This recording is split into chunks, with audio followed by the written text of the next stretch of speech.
आइए जाने text tool के बारे में। टेक्स्ट टूल, ये जो ए बना हुआ है इसे टेक्स्ट टूल कहते हैं। इस पर आप एक बार क्लिक करें, दबा हुआ बटन ये बताता है कि आपने टेक्स्ट टूल ले लिया है। F8 से भी ये टूल लिया जा सकता है। टेक्स्ट टूल में दो मोड होते हैं। पहला होता है आर्टिस्टिक, हम उसको आज विस्तार से समझेंगे।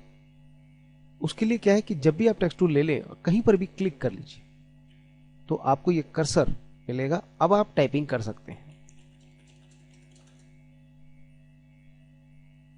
एंटर करेंगे तो एक नई लाइन बन जाएगी, आप उसमें टाइपिंग कर सकते हैं। जितनी बार भी एंटर करेंगे एक नई लाइन बनती चली जाएगी। टेक्स्ट टूल लेने के बाद अगर आप किसी भी एक खास पार्ट को पकड़ते हैं तो उसे सिलेक्शन कहते हैं। टेक्स्ट टूल में सिलेक्शन करने के लिए टेक्स्ट टूल लिया हो और आप उस ब्लॉक में काम कर रहे हो, इस वक्त ये एक ब्लॉक है। अगर हम कहीं और क्लिक करेंगे और फिर टाइप करेंगे तो ये आर्टिस्टिक टेक्स्ट का दूसरा ब्लॉक बन जाएगा। ये सिलेक्शन टूल, अब इस वक्त हमने इसे सेलेक्ट किया तो ये एक अलग ब्लॉक है और इसे सेलेक्ट किया ये एक अलग ब्लॉक है। इसमें जो भी चीजें एप्लीकेबल होंगी वो इस पे नहीं होंगी जब तक कि हम दोनों को एक साथ सेलेक्ट ना कर लें। तो अभी हम देखते हैं ये दो ब्लॉक अलग अलग बन गए हैं आर्टिस्टिक टेक्स्ट से। आप टेक्स्ट टूल लेने के बाद इस ब्लॉक के अंदर अगर हैं तो जिस भी पार्ट को सेलेक्ट करना हो तो सिलेक्शन के लिए क्या करेंगे, या तो शुरू में ये कर्सर को जिस वर्ड या जिस लाइन को सेलेक्ट करना है उसके शुरू में क्लिक कीजिएगा और माउस का बटन आप छोड़ेंगे नहीं और दबाए दबाए उसको ऐसे ड्रैग कर लीजिएगा। ये जो ग्रे सिलेक्शन हुआ है, अब जो भी आप काम करेंगे जैसे साइज बदलना, उसको बोल्ड करना, इटैलिक करना, अंडरलाइन करना, ये सब इस पे एप्लीकेबल हो जाएगा। और सिर्फ इसी पे आप चाहें तो एक कैरेक्टर पे भी ये काम कर सकते हैं, पूरी लाइन पे काम कर सकते हैं। इसके अलावा अगर मान लीजिए आपको पूरा ये सारा ब्लॉक ही एक साथ सेलेक्ट करना है तो क्लिक कीजिएगा कहीं पर भी और कंट्रोल ए से सेलेक्ट ऑल हो जाता है। आप चाहते हैं इस लाइन को सिर्फ सेलेक्ट करना है तो इस लाइन पे यहां आइए, शिफ्ट की दबाइए और एरो की का इस्तेमाल करते हुए, अब शिफ्ट की छोड़ेंगे नहीं, शिफ्ट की दबाए रखें और एरो की से आप चलिए। जिस जिस को आपने सेलेक्ट करना है आप बस एरो की को चलाते रहिए। अगर आप यहीं पे ऊपर जो होम की है, होम की दबा देंगे तो इस लाइन के बिल्कुल शुरू में आ जाएंगे। देखिए कितना आसान है। बस आपको, जैसे हम यहां पे आए, अब हम चाहते हैं ये पूरी लाइन सेलेक्ट करनी है तो सबसे पहले या तो होम की दबा के ऊपर आ जाइए या एंड की दबा के इस लाइन के एंड में आ जाइए। क्योंकि हम जब कभी ऐसे सेलेक्ट करते हैं तो बड़ी प्रॉब्लम होती है हमें कि सिलेक्शन ठीक से नहीं होता और हम बाहर क्लिक कर लेते हैं और जब हम टाइप करते हैं तो एक नया ही ब्लॉक क्रिएट हो जाता है। तो इससे बचने का एक ही तरीका है, आप टेक्स्ट टूल लीजिएगा, कहीं पर भी जिस लाइन को सेलेक्ट करना है उस पर क्लिक कीजिएगा और उससे एंड की या होम की दबा के ऊपर, यानी कि बिल्कुल शुरुआत में या उसकी लाइन के एंड में आ जाइएगा। अब आप शिफ्ट की दबाइएगा। अगर आप शुरुआत में हैं तो एंड की दबाइए, शिफ्ट की दबा के जब एंड की दबाएंगे तो ये कर्सर एंड तक जाएगा और अपने आप पूरी लाइन सेलेक्ट कर लेगा। किसी वर्ड को सेलेक्ट करना है तो आप आराम से बीच में सेलेक्ट कर सकते हैं और शिफ्ट की दबा के आप एरो की से इस्तेमाल करते हुए छोटे छोटे पार्ट को, यानी किसी एक वर्ड को या किसी एक कैरेक्टर को आप सेलेक्ट कर सकते हैं। तो समझ गए आप, किसी की शुरुआत में आना, एंड में आना या पूरी लाइन के होम से आके अब शिफ्ट की दबा के एंड पे, या आप क्लिक करके कहीं पर भी पहले एंड पे आ जाए और अब शिफ्ट की दबा के होम पे आ जाए तो पूरी लाइन सेलेक्ट हो जाएगी। तो इस तरह से आप सिलेक्शन कर सकते हैं टेक्स्ट टूल्स। अब आपको इस जगह पे काम करना है तो आप यहां पे ऐसे डायरेक्ट सेलेक्ट करके क्लिक कर सकते हैं। आगे जानेंगे हम फ़ॉन्ट टाइपफेस और उनके अलाइनमेंट के बारे में। टेक्स्ट टूल के दो मोड होते हैं और दूसरा मोड होता है पैराग्राफ। आप अब क्लिक ना करके अगर माउस से बटन दबाया और दबाए दबाए आप कोई एरिया डिफाइन करते हैं और टाइपिंग करते हैं तो अब ये पैराग्राफ मोड में टाइपिंग हो रही है। इसको हम बाद में समझेंगे, यह आपको इसलिए बताया है कि आप समझ सकें कि आर्टिस्टिक टेक्स्ट और पैराग्राफ मोड में क्या फर्क होता है। आइए जानें फ़ॉन्ट्स के बारे में। तो जब भी किसी फ़ॉन्ट को सेलेक्ट करते हैं तो उसका एक नाम होता है, वो नाम उसकी पहचान होता है और हर फ़ॉन्ट्स का एक अलग डिज़ाइन होता है। कुछ मिलते जुलते आपको उनके डिज़ाइन मिल सकते हैं लेकिन उसमें जरूर थोड़ा बहुत डिफरेंस होता है।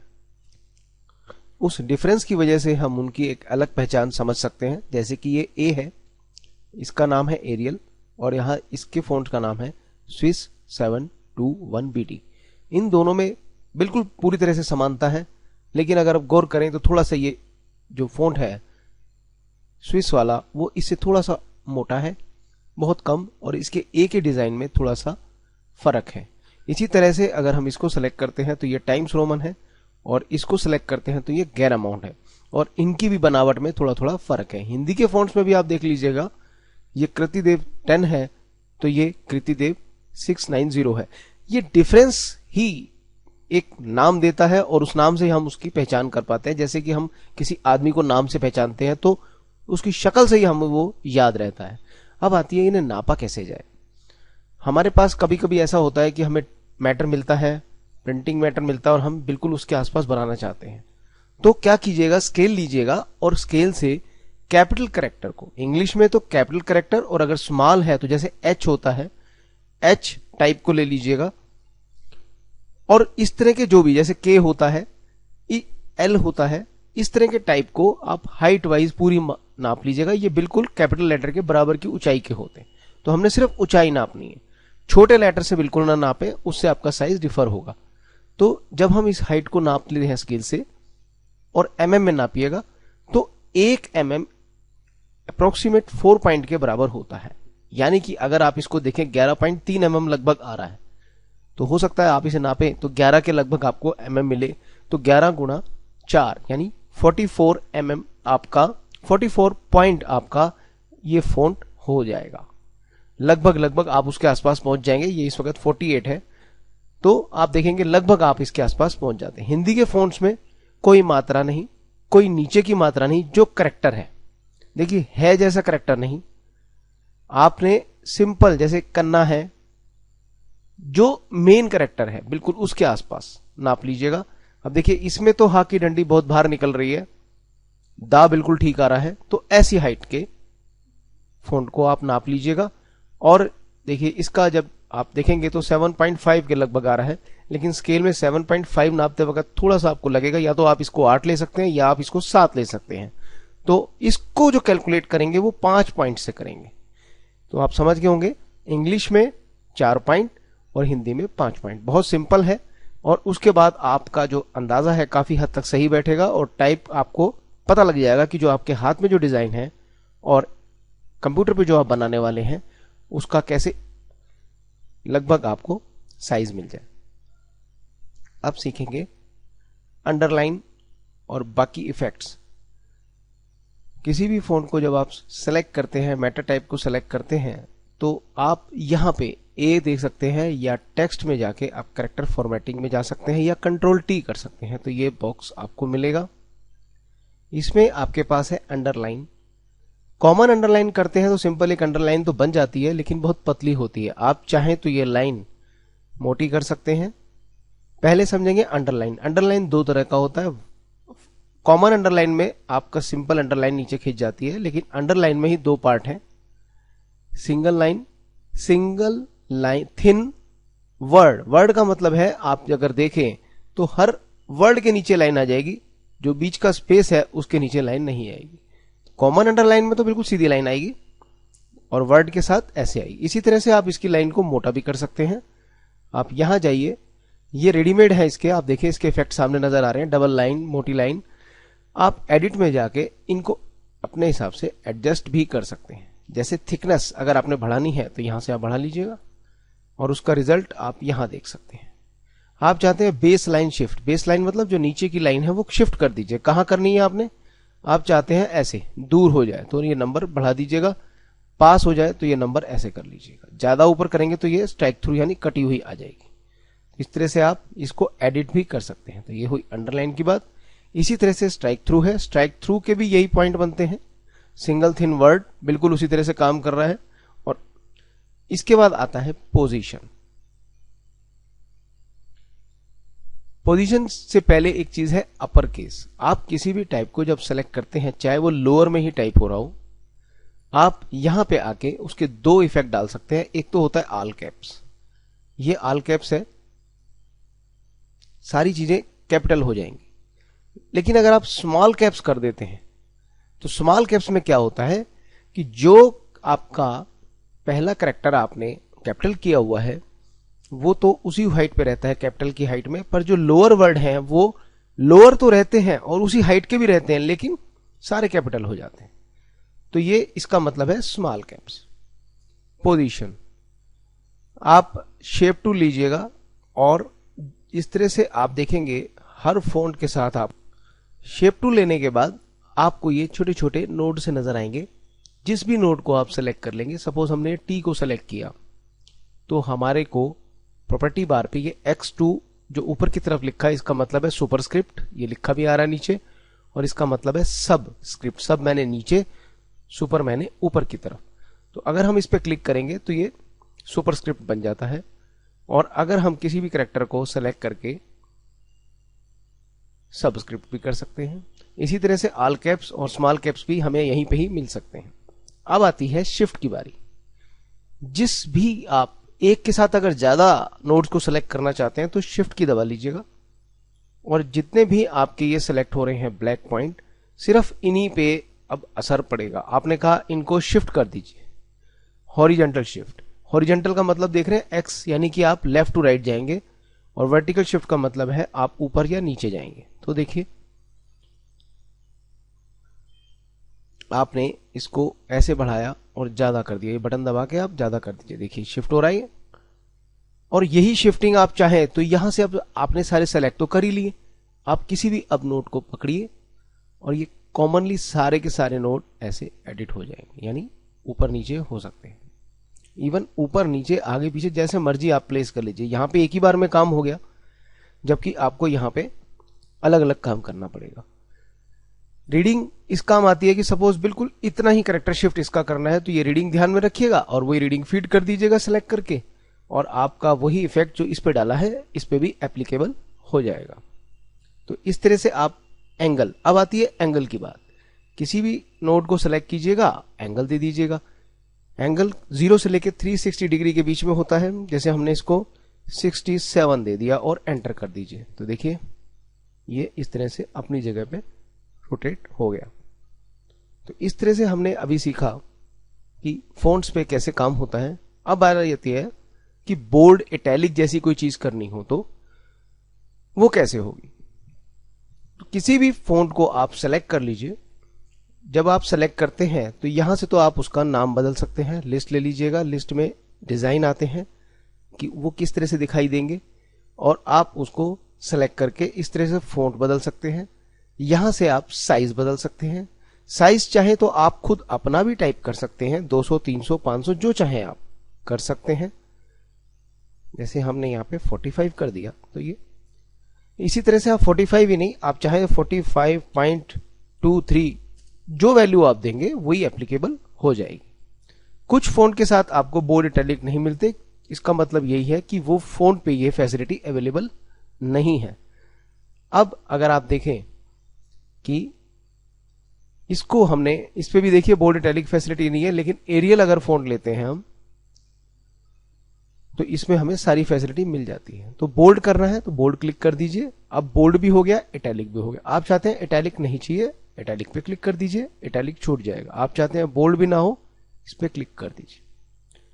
यही इफेक्ट आपको यहां मिलते हैं। सब कुछ यहां पे भी यही चीजें हैं इस बॉक्स में। तो इस तरह से आप साइज, बोल्ड, इटैलिक, अंडरलाइन कर सकते हैं। आइए आप सीखें पैराग्राफ के बारे में। आप एक लाइन ऐसे टाइप कर लीजिएगा, टाइप करने के बाद एंटर की से दूसरी लाइन बना लीजिएगा और फिर एंटर कीजिएगा तो तीसरी लाइन बन जाएगी। इससे ये एक पूरा एक पैराग्राफ बन जाएगा। अगर आप टेक्स्ट टूल लेके कहीं और क्लिक करते हैं और फिर टाइप करते हैं तो अब ये एक अनदर पैराग्राफ बन जाएगा जो इससे अलग बनेगा। अगर आप कंटिन्यूटी में चाहते हैं तो बस एंटर करते जाइए, टाइप करते जाइए, एंटर करते जाइए, टाइप करते जाइए, एंटर करते जाइए, टाइप करते जाइए। तो इस तरह से आपकी लाइनें बनती जाएंगी। अब जैसे कि हमारे पास यहां अलग अलग पैराग्राफ है, तो हम जिसको भी सेलेक्ट कर रहे हैं, जैसे कि हमने ये इसको सेलेक्ट किया और इस पैराग्राफ में अगर जाते हैं तो देखेंगे इस वक्त लेफ्ट ऑन है हमारा। आप सेंटर करना चाहते हैं तो क्लिक कीजिएगा, सेंटर हो जाएगा। राइट करना चाहते हैं राइट। फुल जस्टिफाई क्या करता है कि हर लाइन को बिल्कुल बराबर कर देता है, लेकिन आखिरी लाइन को नहीं करता है। इसका यह मतलब है फुल जस्टिफाई। लेकिन फोर्स जस्टिफाई सभी लाइनों को बराबर कर देता है। तो आप अगर पहचाने तो बड़ा आसान है, ये लेफ्ट है, ये सेंटर है, ये राइट है, और ये आप पहचान सकते हैं फुल जस्टिफाई है। और जो ये है इसका मतलब बना फोर्स जस्टिफाई। फोर्स का मतलब लास्ट जो लाइन है वो भी फोर्सली फुल कर दे। आप अब इस पैराग्राफ देने के बाद जब भी आप करेक्टर टाइप करेंगे तो पहले तो वो उसी के अंदर उसको एडजस्ट करेगा, जैसे कि देखिए।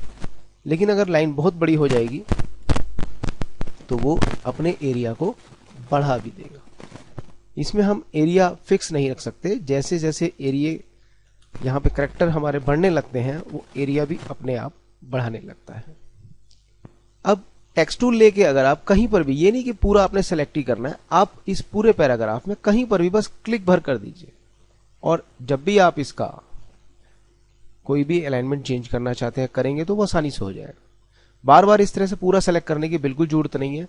जहां तक ये पैराग्राफ होगा वहां तक अपने आप सारा बदल जाएगा। या तो आप सिलेक्शन टूल से या आप टेक्स्ट टूल लेके बस क्लिक कर दीजिए और आप अलाइनमेंट चेंज कर सकते हैं, या तो यहां से या यहां से। इनके कमांड्स भी हैं, आप याद भी कर सकते हैं। कंट्रोल एन, कुछ भी नहीं होना, कंट्रोल एल से लेफ्ट, कंट्रोल ई से सेंटर, कंट्रोल आर से राइट, और कंट्रोल जे से जस्ट फुल जस्टिफाई, और कंट्रोल एच फोर्स जस्टिफाई। इसके बाद हम आगे चलते हैं। तो यहां पे अब हम शेप टूल से देखेंगे कि क्या हो सकता है। तो ये शेप टूल लिया। अब ये शेप टूल क्या करता है, हम अगर चाहते हैं कि ये कैरेक्टर के बीच में हमें स्पेस मिल जाए, तो यहां पे हमारे पास 1 2 3 4 5 वर्ड हैं, और पांचों वर्डों में अगर हम चाहते हैं कि स्पेस देना है तो कैरेक्टर के लिए आप सिर्फ ये वाला एरो पकड़िए और माउस से ड्रैग कर दीजिए। तो आप देखेंगे कि इस कैरेक्टर के बीच में स्पेस आ गया है, लेकिन जो वर्ड है उसके बीच में स्पेस नहीं आएगा। ये देखिए, हम बहुत ज्यादा बढ़ा देते हैं, कैरेक्टर के स्पेस में बढ़ोतरी होती रहेगी। अब अगर हम शिफ्ट की दबा लेते हैं कीबोर्ड से और दबाए रखते हैं, अब हम इसको प्रेस करके बड़ा करते हैं, तो शिफ्ट की दबाने से क्या हुआ, सिर्फ वर्ड के बीच में स्पेस बनेगा। अब कैरेक्टर के बीच में नहीं बन रहा है, इन वर्डों के बीच में स्पेस बन रहा है। अब हमने शिफ्ट की छोड़ दी, और अगर हम अब छोड़ेंगे तो वही, अब सिर्फ वर्ड के बीच में स्पेस कम या ज्यादा होगा। सॉरी, कैरेक्टर के बीच में, वर्ड के बीच में बिल्कुल कुछ भी नहीं होगा, लेकिन शिफ्ट की दबाने के बाद वर्ड पे काम करता है। इसके लिए सिर्फ लाइन के बीच में स्पेस बनेगा, ये देखिए, और आप चाहें तो ये कम करेंगे तो ये ऐसे लाइनें एक दूसरे पे चिपक भी जाएंगी। और इसकी भी जो एंट्री है, हमें टेक्स्ट टूल ले लीजिएगा और आपको ये मिलेगी टेक्स्ट में पैराग्राफ फॉर्मेटिंग के अंदर स्पेसिंग और इंडेंट्स। स्पेसिंग के अंदर जो भी आपने डाला, जैसे लाइन इस वक्त 48 है, आप चाहते हैं बिल्कुल 0। अगर आप यहां से करते हैं तो आप कंफर्म नहीं है कि ये 0 मतलब वापस अपने नॉर्मल मोड में आ गई है कि नहीं। तो उसके लिए यहां पे देखिए 97.74, यानी पूरी 100% ठीक नहीं हुई।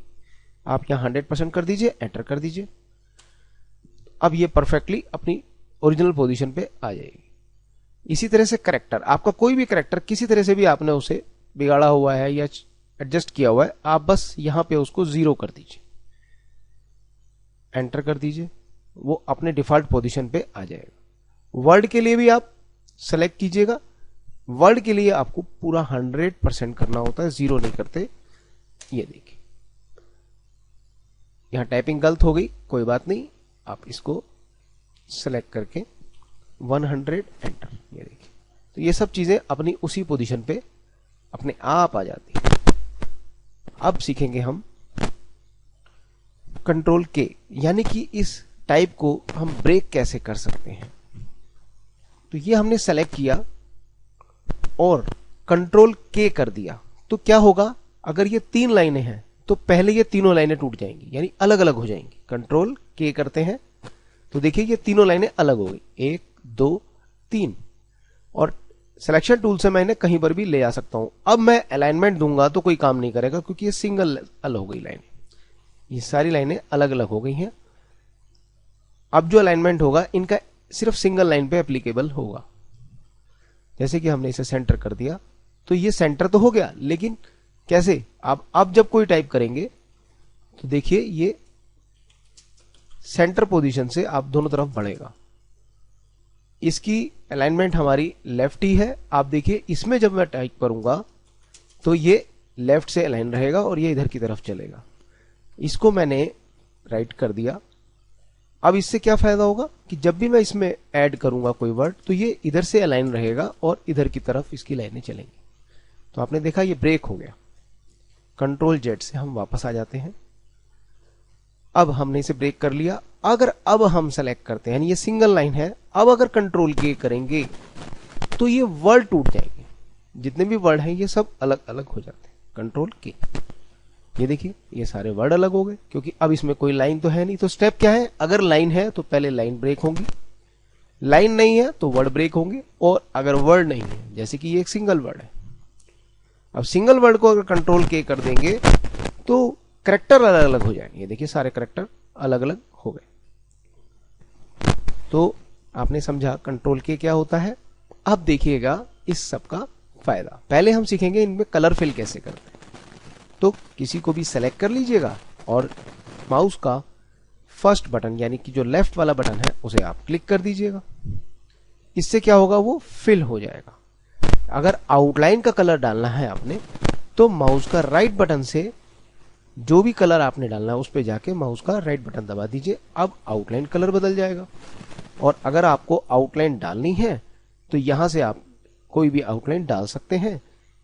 हम आउटलाइन पेन में भी जा सकते हैं, यहां पे हम कलर भी बदल सकते हैं, उसकी विड्थ भी बदल सकते हैं। लेकिन इसके साथ ये बिहाइंड फिल और स्केल विद इमेज जरूर कर लीजिएगा।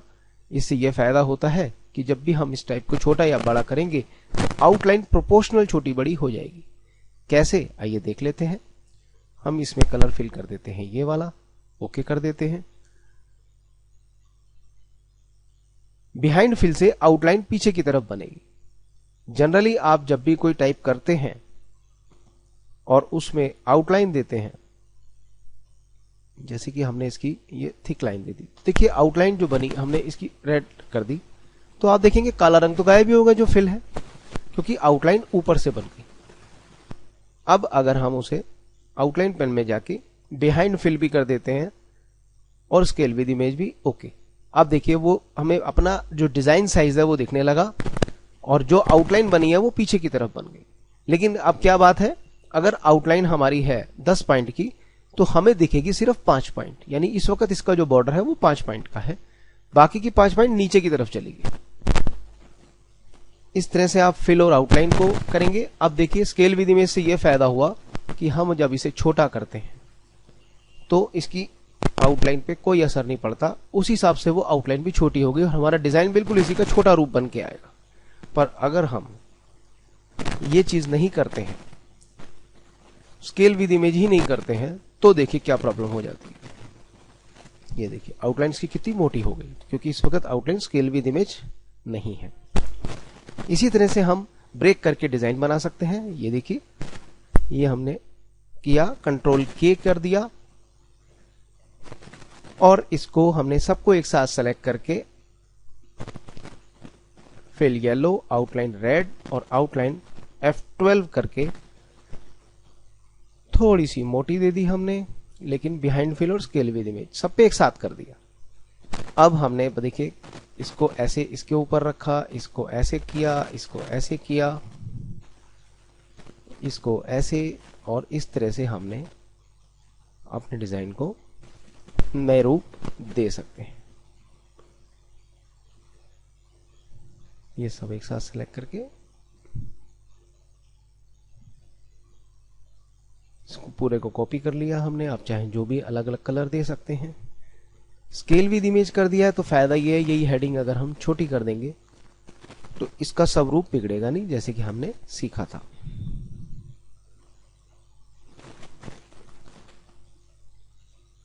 अब सीखेंगे कि चेंज केस। हमारे लिए कंप्यूटर इतनी अच्छी मदद कर देता है कि जैसे ये टाइप हो रहा है, आपने देखा ये टाइप हो रहा है सारा लोअर में, हम चाहते हैं ये कैपिटल हो जाए, तो बस टेक्स्ट में जाइएगा, चेंज केस में जाइएगा, ये सारे ऑप्शन हमारे पास है। लोअर केस, लोअर में तो है ही है, सारा लोअर है। टाइटल केस, चलिए पहले अपर केस करते हैं, ओके सारा अपर हो गया। अब इसी को ही अगर हम टेक्स्ट में जाके चेंज केस में जाके सेंटेंस केस देते हैं, ओके करते हैं, तो क्या होता है सेंटेंस केस में? सिर्फ लाइन का पहला वर्ड कैपिटल, बाकी सब लोअर। टेक्स्ट में जाएंगे, चेंज केस में जाएंगे, इस बार हम टाइटल केस करते हैं। टाइटल केस क्या बता रहा है? हर वर्ड का पहला कैरेक्टर कैपिटल हो जाएगा। ये देखिए अपने आप, हमें कुछ नहीं करना पड़ रहा। कितना आसान होता है, बार बार काम करने की बजाय आप इसकी मदद लेके अपने काम को और तेजी से कर सकते हैं। टॉगल का मतलब है कि जो पहला वर्ड अगर आपने कैपिटल किया हुआ है वो तो स्मॉल हो जाएगा और बाकी के सारे कैपिटल हो जाएंगे, ये देखिए। और अगर ऐसा हो जाए और नहीं चाहते आप, तो फिर से change case, title case, okay.